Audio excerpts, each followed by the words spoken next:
Hello friends वर्तमान discussion करवा political science elective यह उभय +3 फर्स्ट सेमिस्टर एवं थर्ड सेमिस्टर पिलांको निमंते उद्दिष्ट अटे। आज आलोचनार विषयवस्तु हूँ यूनिट 1 समस्त एक मार्क विशिष्ट संक्षिप्त प्रश्न उत्तर गुड़िक माने आलोचना करवा। वीडियो को आरंभ करने पूर्व जो मैंने वर्तमान पर्यंत चैनल को सब्सक्राइब करना सब्सक्राइब करनियंतु, बेल आइकन टी को प्रेस कर दिंतु जाफल आगामी वीडियोर नोटिफिकेशन गुड़िक सर्वप्रथमे आपण मानक निकट में पहुँची पार। पूर्वर अनेक गुड़िए वीडियो अपलोड हो सारी अच्छी, तो आपण मैंने चैनल टीर प्लेलिस्ट को जाई समस्त वीडियो देखिपारे। तो प्रश्नटी कौनटे देखा, give answer with in one sentence. तो गोटे वाक्य उत्तर प्रदान करने निमंते एठारे कहुई। तो प्रत्येक प्रश्नर मूल्य हूँ 1 मार्क। तो प्रथम प्रश्नटी कौनटे देखा, प्रथम प्रश्नटी है नारीवाद बा बामवाद कहले कौन बुझ। प्रथम प्रश्नटी एठारे आम कौन देखुचे, नारीवाद बा बामवाद कहले कौन बुझ। जो मतवाद नारी और पुरुष मध्य दृष्टिगोचर होउथुबा तारतम्य को दूर कराई पुरुष मानकर शोषण अत्याचार रु रक्षा करने लक्ष्य रखि थाए ताहाकू नारीवाद और बामवाद कहुए। तो नारीवाद बा बामवाद कहले आम कौन बुझू ना, जो मतवादटी पुरुष और स्त्री मध्य रही अछि बा माने देखा पाई ताहार तो सही तारतम्य को दूर करने निमंते जो आंदोलनटी नारी मानक द्वारा प्रचलित बा आंदोलनटी प्रणयन करा कौन कहुए, नारीवाद बा बामवाद कहुए। 2 नंबर प्रश्न है बामवाद बा नारीवाद संबंध में the vindication of the rights of women पुस्तकर रचना किए करथिले। 2 नंबर प्रश्न है बामवाद बा नारीवाद संबंध में the vindication of the rights of women पुस्तकर रचना किए करथिले, मैरी ओ लस्टन क्रास्ट। नारीवाद संबंध में the vindication of the rights of women पुस्तक रचना करथिले किए ना, मैरी एवं लस्टन क्रास्ट। तो यही 2 जन कौन करथिले ना, बामवाद और नारीवाद संबंध में यही पुस्तकटी रचना करथिले। क्यों पुस्तक, the vindication of the rights of women. 3 number प्रश्न है अमेरिका रे नारी आंदोलन मूल दुआ क्यों सम्मिलन में पड़ता। 3 नंबर प्रश्न है अमेरिका रे नारी आंदोलन मूल दुआ क्यों सम्मिलन में पड़ता। अमेरिका रे नारी आंदोलन मूल दुआ सेनेका फॉल्स कन्वेंशन रे पड़ता। तो उत्तर कौन जो अमेरिका रे नारीवाद मूल दुआ सेनेका फॉल्स कन्वेंशन रे कौन करथिला ना पड़ता। 4 नंबर प्रश्न है द सेक्सुअल पॉलिटिक्स पुस्तकर रचयिता किए अटंती। यह हूँ मोस्ट इम्पोर्टेंट क्वेश्चन अटे जहाँकि परीक्षा रे आसबार संभावनाटी रही अछि। प्रश्नटी हूँ द सेक्सुअल पॉलिटिक्स पुस्तकर रचना किए करथिले, काटे मिलेट द सेक्सुअल पॉलिटिक्स पुस्तकर रचना करथिले। उत्तर कौन जो काटे मिलेट। 5 नंबर प्रश्नटी है विश्व स्तर में नारीवादर प्रथम पर्याय क्यों समय आरंभ होता। विश्व स्तर में नारीवादर प्रथम पर्याय क्यों समय आरंभ होता। 19 शताब्दीर शेष भाग एवं 20 शताब्दीर आद्य भाग में इंग्लैंड और अमेरिका नारीवाद बा नारी मानकर द्वारा जो आंदोलनटी आरंभ होता ताकू नारीवादर प्रथम पर्याय कहुए। तो नारीवादर प्रथम पर्यायर समयसीमा केते अटे, 19 शताब्दीर शेष दशक एवं 20 शताब्दीर प्रथम बा आद्य भाग में इंग्लैंड और अमेरिका नारी मानक द्वारा जो आंदोलनटी आरंभ होता, अमेरिका रे नारी मानक द्वारा जो आंदोलनटी आरंभ होता ताकू आम कौन कही था, नारीवादर प्रथम पर्याय बोली कही था।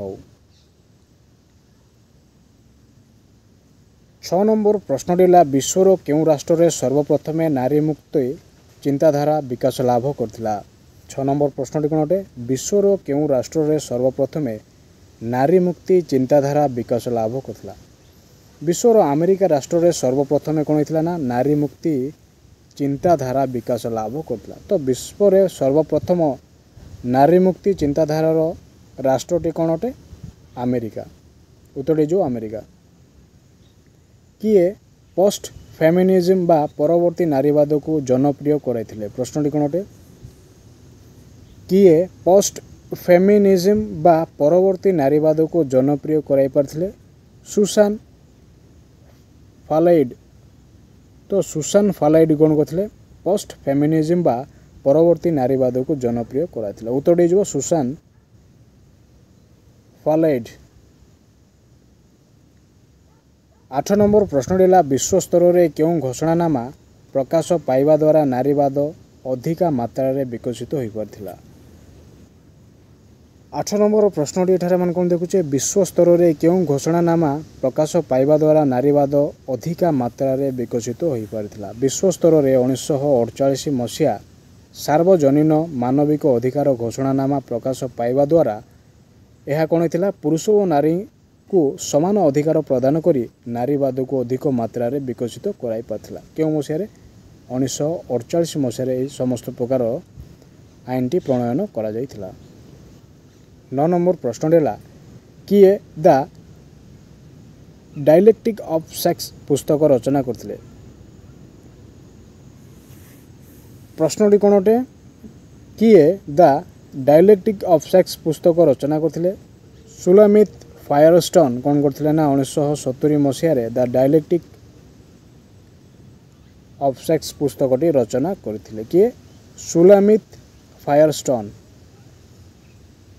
10 नंबर प्रश्न होची कहारी द्वारा against our will men women and rape पुस्तक रचित होइथिला। प्रश्नटी कौन देखुचे कहारी द्वारा against our will men women and rape पुस्तकटी रचना होइथिला।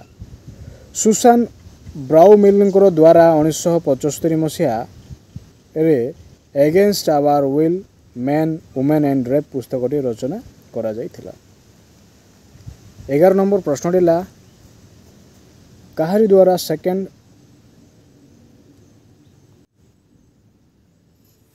द्वारा सेकेंड सेक्स पुस्तकटी रचना करा जायथिला। सिमोन डी ब्यूवियर द्वारा सेकेंड सेक्स पुस्तकटी रचना करा जायथिला। उत्तरटी कौन हो सिमोन डी ब्यूवियर द्वारा सेकेंड सेक्स पुस्तकटी रचना करा जायथिला। 12 नंबर प्रश्न भारत में क्यों भारतीय नारीवाद नारी अध्ययन विभाग खोलिबा निमंते गुरुत्वपूर्ण भूमिका ग्रहण करथिले। 12 नंबर प्रश्नटी कौन अटे भारत में क्यों भारतीय नारीवादी नारी अध्ययन विभाग खोलिबा निमंते गुरुत्वपूर्ण भूमिका ग्रहण करथिले। भारत में नीरा देसाई नामक नारीवादी नारी अध्ययन विभाग खोलिबा निमंते गुरुत्व भूमिका ग्रहण करथिले किए ना नीरा देसाई नामक जड़े नारी कौन करथिले ना नारीवादी विभाग खोलिबा निमंते गुरुत्वपूर्ण भूमिका ग्रहण करथिले। 13 नंबर प्रश्नटी कौन अटे 13 नंबर प्रश्नटी लिंग भित्तिक हिंसा कहले कौन बुझ। जेकोसी कार्य जहाँ नारी को शारीरिक मानसिक एवं यौन संबंधी क्षेत्र में प्रभावित करथाय ताकू लिंग भित्तिक हिंसा कहा जायथाय। लिंग भित्तिक हिंसा कहला माने कौन बुझू जेकोसी कार्य जहाँ नारी को शारीरिक मानसिक एवं यौन संबंधी क्षेत्र में प्रभावित करथाय ताकू लिंग भित्तिक हिंसा कहा जायथाय। 14 नंबर प्रश्न घरोई हिंसा कहले कौन बुझ। 14 नंबर प्रश्नटी कौन अटे घरोई हिंसा कहले कौन बुझ। घरोई हिंसा एक बल प्रयोग और अपमान सूचक प्रक्रिया अटे।